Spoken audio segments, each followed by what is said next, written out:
காடுகளின் பல்லுயிர் சூழல் நண்பனாக விளங்கும் யானையை காக்கும் வகையில் ஒவ்வொரு ஆண்டும் ஆகஸ்ட் 12ஆம் தேதி சர்வதேச யானை தினம் கடைபிடிக்கப்படுகின்றது. யானை தினத்தின் முக்கியத்துவம் குறித்து இப்போது பார்க்கலாம்.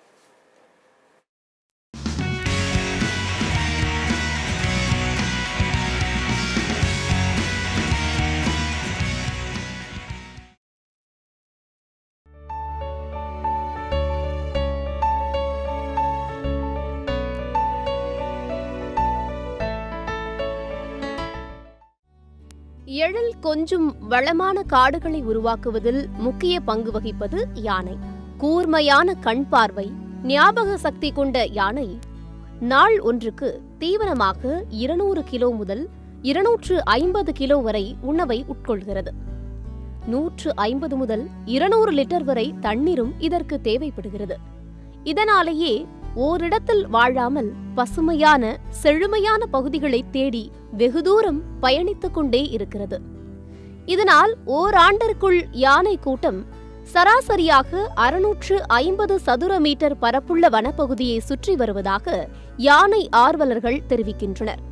யானைகள் உட்கொள்ளும் தாவரம் உள்ளிட்ட பசுந்தீவனங்கள் 40% மட்டும்தான் செரிமானமாகும். செரிமானம் ஆகாத தாவரத்தின் விதைகள் வேறு இடத்தில் மரங்கள் வளர ஆதாரமாகி விடுகின்றன. ஒரு யானை தன் வாழ்நாளில் சராசரியாக 18 லட்சம் மரங்கள் வளர காரணமாக இருப்பதாக யானை ஆர்வலர்கள் தரப்பில் சொல்லப்படுகிறது.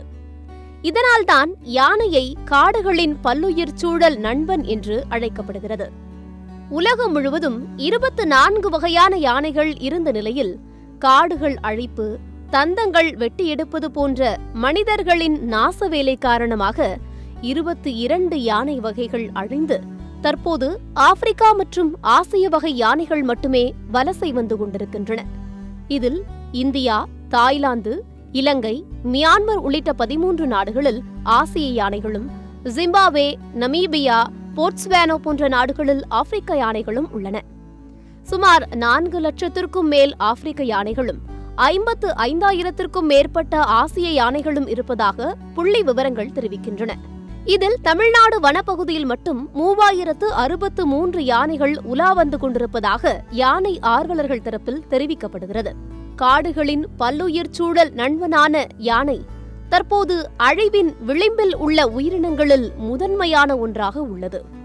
இது குறித்து விழிப்புணர்வு ஏற்படுத்தவே 2012ஆம் ஆண்டு முதல் ஒவ்வொரு ஆண்டும் ஆகஸ்ட் 12ஆம் தேதி சர்வதேச யானைகள் தினம் கடைபிடிக்கப்படுகிறது. யானைகள் அழிவதால் காடுகளும் அதனை சார்ந்து வாழக்கூடிய விலங்குகளும் மனித இனமும் அழிந்துவிடும். எனவே சுற்றுச்சூழலில் ஆரோக்கியத்திற்கு சிறந்த அடையாளமாகவும் சுற்றுச்சூழல் மற்றும் வனத்தை காக்கும் பாதுகாவலனாகவும் இருக்கக்கூடிய யானைகளை பாதுகாக்கக்கூடிய பொறுப்பு நம் அனைவருக்கும் இருக்கிறது என்பதை உணர்ந்து செயல்படுவோம்.